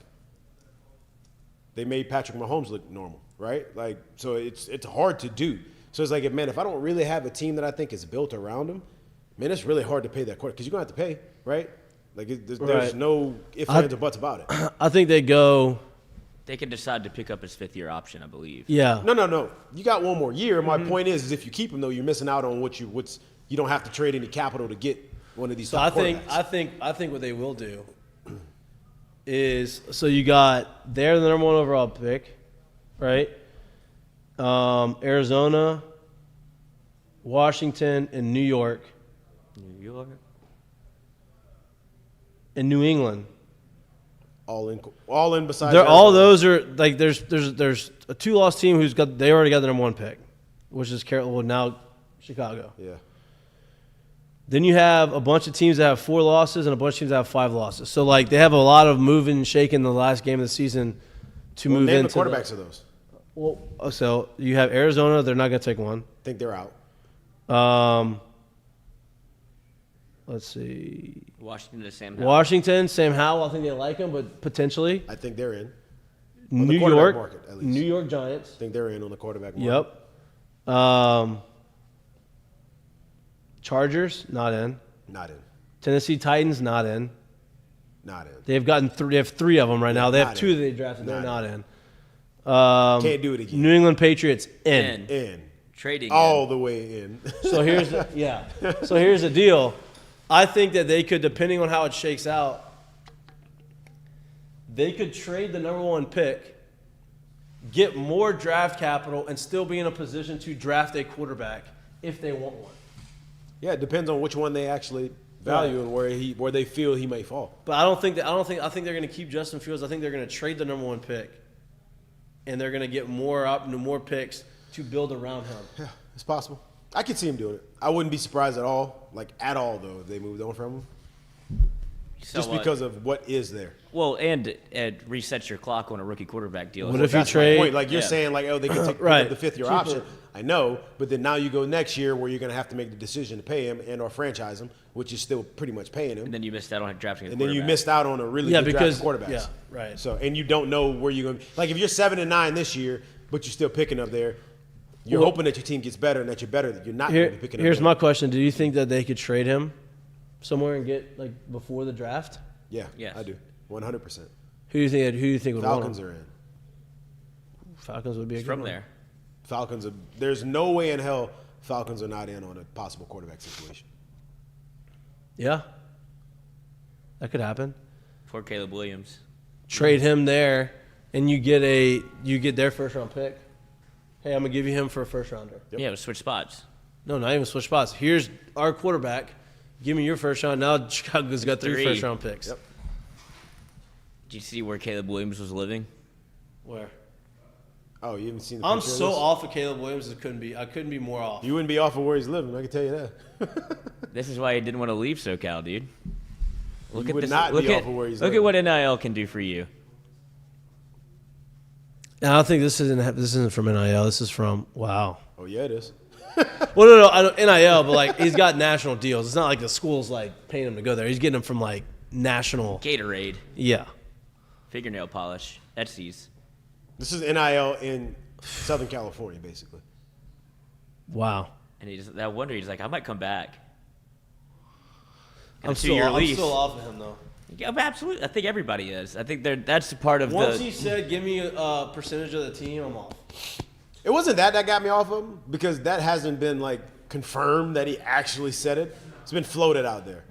But the dad coming up with the I can't believe the NFL model is the way it is and the best player goes to the worst team, they should get to pick. He wanted I'm to like, redo the all right, draft. that made me think for sure like, okay, there's a very much higher possibility that Caleb actually said this stuff then. Because that's crazy. To me that you think that. And that's real. He actually said that. I know that's real. That's what I'm saying. So like, if that's the mindset going on there, I'm like, I'm just I don't know if There's I'm just with a it. lot of too I much think around Caleb him. was really good. is that, Yeah, of hey, course. let me tell you, Caleb is that guy that you are. It could easily go either way. Where you're damned if you do draft him and he turns out to be a star, but he's a headache, and you're damned if you don't draft him and he turns out to be a star and you passed on him. He's 100% that guy. I mean, you could do it. I mean, Eli Manning did it. He got drafted 1 overall and demanded a trade. Yeah, this is completely different though. I know. That's called generations of seeing what's going on in the league and. Hey, your dad was really good. Your brother was really good. You're really good. Okay, we know that you're going to do the right things. We know that you're going to be a good face for the NFL. Yeah. Whatever you want to do. Yeah. Fine. That's a once in a life. Like that's the reason why this only happened really that one time. Yeah. That's a once in a lifetime type. Was it San Diego and the Giants? Yep. Didn't He got drafted by Phillip San Rivers. Diego, and they that's Phillip Rivers, Yeah, they Rivers. flipped after the which draft. worked out for both teams. Yeah. Yeah. Probably more so for the Giants Yeah, just a little bit. because they won two Super Super Bowls. Bowls. Yeah, just a little bit. Phillip Rivers, AFC Championship Yeah, on some a good seasons. bum ACL. Phillip Rivers was great at losing close games. Great at passing. Great at making a big family. Big family, 9 kids. Completes those passes. 10th on the way, right? Does he have 10? I think the 10th is on the way. About to have a full team. Almost a full He's got a offense. full starting 5 on the bench. Yeah. He got 2 waves. I was about to say. Line change. He's got the whole St. Thomas More. Hey, give me a whole different 5 in. Sum them He all in. almost has a whole football team. What's Hey, the 10th one? He can play all-time 10, quarterback. If I had 10, I'm 100% ranking my kids. Oh, yeah. Putting the rankings all over the house. I don't care. Dion ranks them. Yeah, I'm Dion ranks squad. his Putting it all over kids. the house. Everybody can see. Whole This is where you roster, at. This is where you lineup. You on the bench. And I got the pin too. I don't want to hear Yeah, nothing. Jack, you're getting the start. That's crazy. Crazy. You couldn't pay me to have 10 kids. 10. That's a lot of kids. Can you imagine that grocery list? Good. What? I mean, that's the rumor that it was floated that he was going to come back for the. Who didn't have a who didn't have a quarterback that for the Niners, that if they had won that he was going to come back and play in the Super Bowl. He called him, reached out to the Niners, said, Of course he did. "Well, yeah, he didn't want to be in a house with 10 kids." That's wild. Wow. Imagine every day you're coming home to that. So you don't like the Saints making the playoffs this weekend? You don't think it's all going to work out? I don't think they deserve to. There's a lot of people that don't deserve to. That's not the question. Yeah, what do you mean? I just don't want to put it. I know it's not going to happen because they're not going to fire Dennis Allen, but I do want to see Pete Carmichael get changed, which I think will happen. Pete Carmichael's gone. But I want to see the dysfunction play out in real time. See, I don't.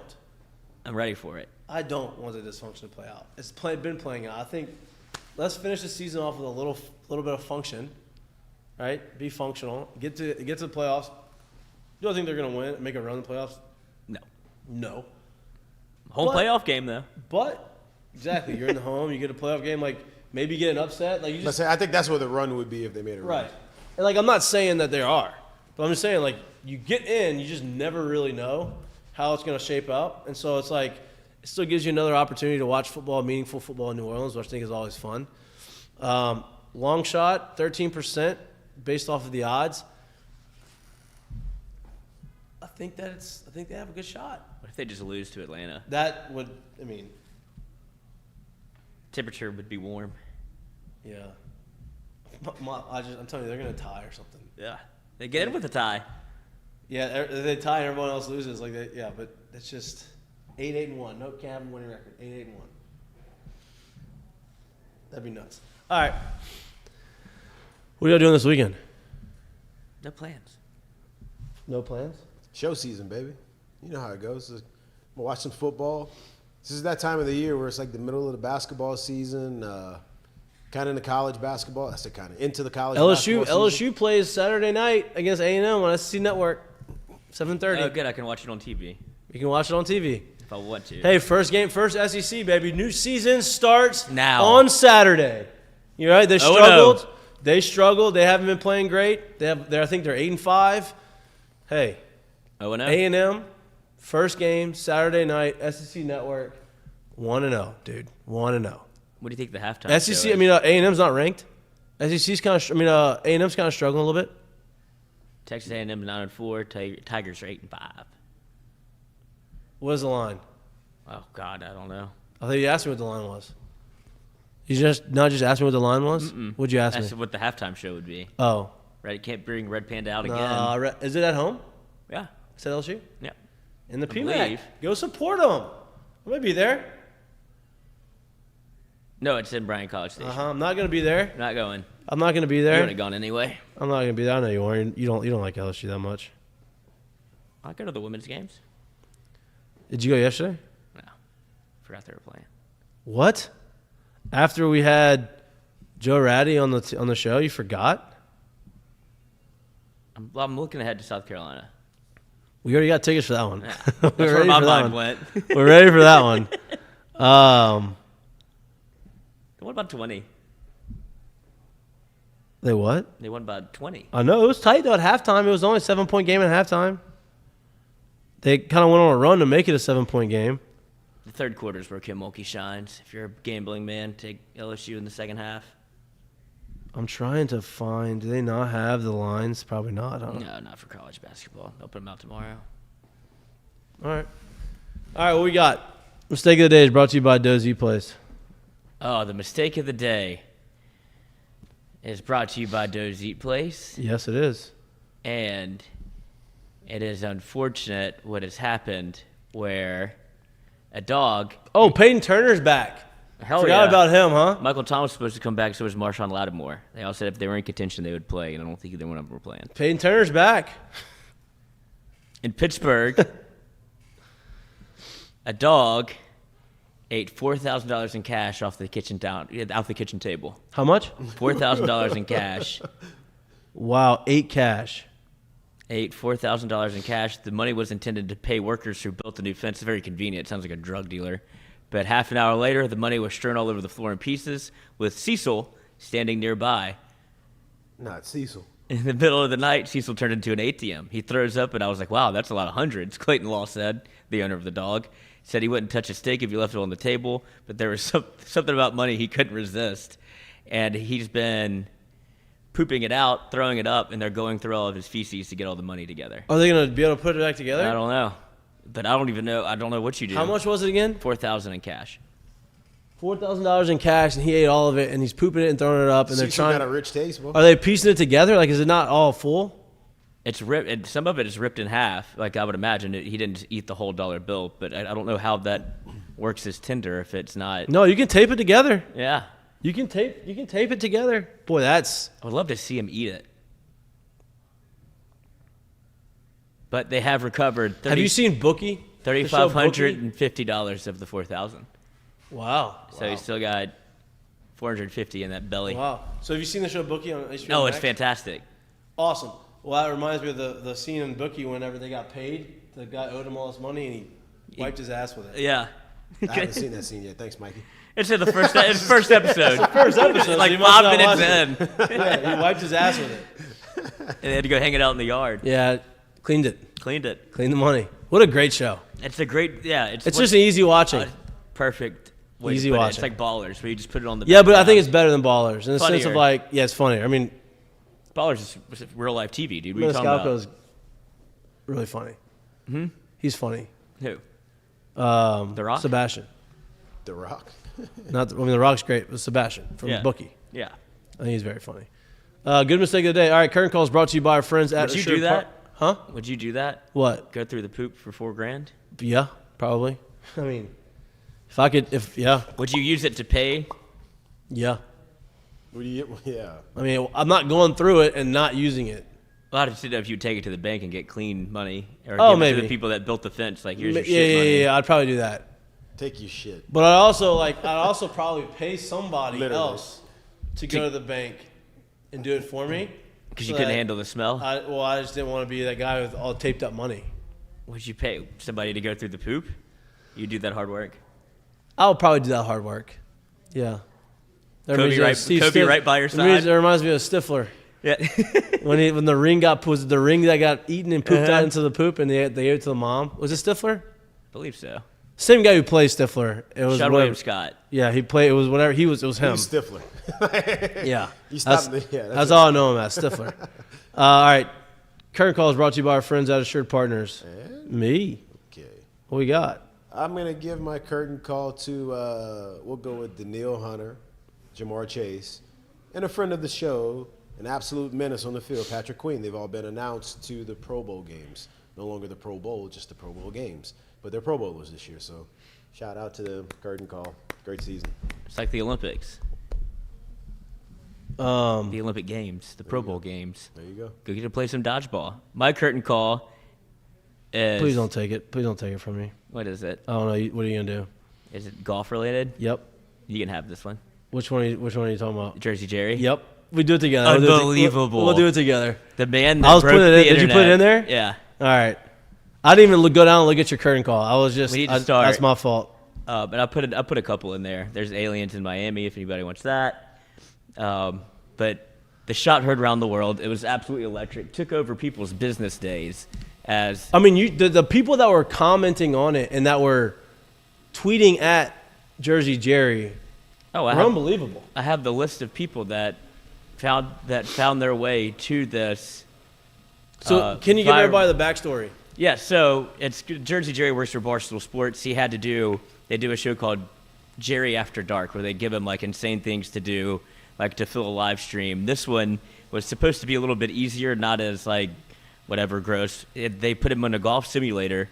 Can you give other examples of some of the They Jerry make After him like eat things blindfolded, like dude, see how long you can stay up. Like 3-point challenge has been one, like stuff he has to do. And he can't finish the stream until he's done. Right. And this one turned out to be a real thorn in his side as they set up a golf simulator on the 7th hole of Pebble Beach, which is the short par 3 down the hill. Probably 88-yard shot, because I've played it before. And that's a nice little, that's a little taste sesh. Jersey Jerry, 2,627 swings. 2,600. And he almost got it early on. Oh, he had a bunch of near misses. Yep. He live streamed for over 2.5 days. They live streamed him sleeping. Where he was, didn't take him off the stream. Yeah, they just put the camera in his bedroom and they didn't let him leave the office. And so he comes back the next day. 2,600 golf swings is insane to do in a 48-hour period, where your hands would be, in the office, Andy from The Office, a couple blisties. And then this is when the magic happened, as the whole world is watching with 110,000 people. 110,000 people watching. I wish they had the numbers of when it started to when it ended. Yeah, just the people that stuck through it. But here we go. He's so over the swings. Oh, you can't believe it.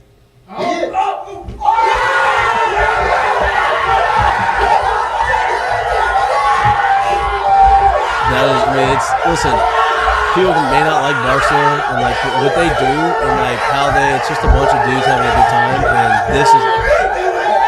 and that was part of my curtain call too. But I have like this Joe Pompliano, who I love following. He always gives like the business or the stats, the sports statistics, like the business side of it. And first of all, go through the list of people who. That's I'm about to pull it up right now. Go through that first. And it is a cast of characters. I think he did it only 12 swings after Tom Brady tweeted him. Yeah, that's what he needed. Tom just, there's magic in everything he touches. And I think the list. PGA Tour tweeted to him. Yeah, the Live Tour, Pebble Beach made him sign the flag stick from the real Pebble Beach and send it to him and gave him a hole-in-one credit. This is Tom Brady posting as Tom Brady. Max Homa. Jersey Jerry and the Live Tour. I don't know who this guy is, but seems important. Baseball, hockey. Golden Knights, hockey. And then this is the guy watching it at work. Turtle. This is him watching it at work. He's like, oh, shit. And yeah, you had like TJ Watt. Oh, that's what he asked for. What? JJ Watt tweeted him, was like, the whole world's watching or whatever. And he's like, what do you get for doing this? He's like, I want to go to dinner with your brother because he's a huge Pittsburgh Steelers fan. He's like, I think I can get that done. That's awesome, dude. JJ is awesome. Total star turn. I've always been on JJ. Yeah, but this is the real one. Ever since the Hard Knocks, I feel like a lot of people were off of him. I've always been on him. Yeah. I've always thought he was pretty genuine. Yeah, he's a cool dude. People don't think he is or didn't think he was, but I think he was. So part of it, can you pull up my one I put on there? You may have to refresh the page at the bottom. So Joe Pompliano puts like the stats, like the business stats of like stuff like this, right? Like he's a really good follow actually if you want to follow him on Twitter, Instagram. He basically goes through like viewership or like, hey, this is how these deals were structured. This is what it looks like. The business side. Yeah, it's the business side of sports.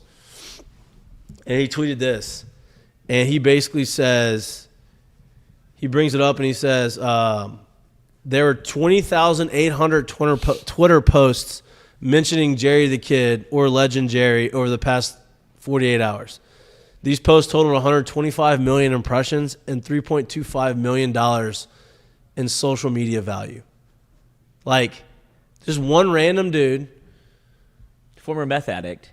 Part of Barstool Sports. Crack. Swinging a golf club on a simulator, trying to make a hole-in-one for 2.5 days. Shows you the power of Barstool. It shows you how fun people just want to see normal people just do enjoying stuff, right? Like, we could go out there and we probably should start doing shit like that, obviously. You just need a simulator. Like, how many swings will it take you to hit a home run at Alex Buck Stadium? Me? Think you could ever get one? I could never get one out. What if we moved? What if we moved? Second base? What if we moved the fence in? If I did it from second base? Pitcher's mound. No, couldn't get one out of pitcher's mound. You couldn't hit one down left field line, 285 feet. Oh, for like a pitcher, like soft toss, real, like how's it coming? I need some exit. I'll give you some BP. Yeah, I mean, What we should do is you should have a game in the cages with the the machine hooked up. Well, with the what is it called? Trackman for baseball. Yeah.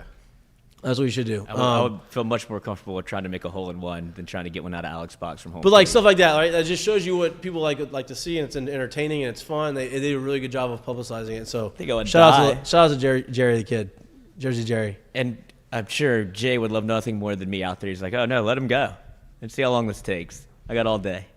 Put him on the practice field. I mean, honestly, dude, I don't even know how long it would take you 10 swings. I don't know how long it would take me to hit a home run from home plate right now. Straight to right field for me. It had to be right now. I have the pull side. No, I mean, center field's no shot. Right now? No. Not right now. I'd have to get a couple swings in the cages, a couple days. Yeah. I've been wanting to get over swing. these sore obliques field. Yeah, I've been wanting to go swing for a minute. I think you and Jersey Jerry are a little different. No, but still, like, that's why I think it would be fun if you did it. Yeah. Now his next task is he said how long will it take for him to bowl a game of 300? That's what he said? It's the next challenge. He'll die. That's gonna take That'll be a I mean, there's no way. That's gonna take so long. 300 is impossible for him, I think. Yeah, that didn't sound like fun at all. No. All right. Well, enjoy the weekend. I guess they'll go back to I would go back to this well, right, and just do. This is different par three. Maybe not golf, but like they're gonna do something. Like they're gonna bowl a 300, make a half court. Not even a 300, but like, bowl 200. Okay, now you got 200. Now bowl 300. Something. You know what I mean? Like, how long will it take you to bowl 3 strikes in a row? Something like that. I don't know. Make 100 free throws in a row. I mean, there's a reason why they didn't pick a par 3 that was 178 yards. Yeah, you know what I mean? 80 yards. Yeah, like, hey, you should be able to get it. You can get it up and down there on a simulator. I would hope it wouldn't take me that many swings. I mean, he was close. I mean, what was the closest he got? Like, how early could he have ended the stream? I don't know, but that. What if he get it his first swing? Over, game over. Get me out of here. Then you wouldn't have had the world. You wouldn't have had the world watching. You don't get to go to dinner with T.J. Watt. And then that kid beat Tetris. You see that? That was awesome. I think he might be on the spectrum. That's probably why he beat Tetris. Yeah, but first person ever, any age, at all times. Old school Tetris. Yes. Not the new Tetris games. I love Tetris. Have you seen the movie? No, is it good? Oh, so good. Is it worth watching? Absolutely. I see it's on Netflix, right? Yeah, it's entertaining from beginning to end. Okay. Might be Apple TV, one of the two. Maybe, yeah, whatever. But yeah, streaming. So good. It's crazy doing business with Russians and the Chinese. All right, I'm going to watch it. All right, that's all we got today. Enjoy the weekend. Enjoy NFL football. Enjoy the college football playoffs. We'll be back live in studio Monday from 6 to 8 p.m. Well, not necessarily 8. We're going to end a little early because of college football playoffs. You'll probably catch a quarter with us. What time does it start? 7:30? Probably. Yeah, we'll probably end as the game starting. 9 o'clock kick. I'm just kidding. Yeah, I mean, I wouldn't don't put it past them. We'll lead you up. We'll lead you into the game. We'll talk betting. We'll talk about our props. We're obviously going to be gambling throughout the course of the weekend. Enjoy your weekend. Stay warm, stay dry. I think the rain's supposed to go away today. We appreciate all your love and support. Please like and subscribe to our YouTube channel if you can't watch us and you like listening to us or anywhere you get your pods. And like I said, next week is going to really start ramping up some baseball conversations. So for all of you that think we're only a baseball show where baseball's back, we'll be back speaking about the things that you think that we only know about. So we're looking forward to that. For everyone who took a hiatus and because we don't know football, come on back, check out some baseball content. It's or maybe go back to the archives and see all the things that we did talk about football and maybe educate yourselves on our football knowledge. Could have won some Heisman props. Could have won some Heisman props. Just don't bet on the tight end over under yards. This year. Maybe next year. That's what I'm saying. Maybe next year. 2024 is your year. I was a year off, I think. All right. We appreciate you. Enjoy your weekend. We'll be back on Monday. Peace. Great way to end the show right there. Yeah. Beautiful. Love it. See you. Bye.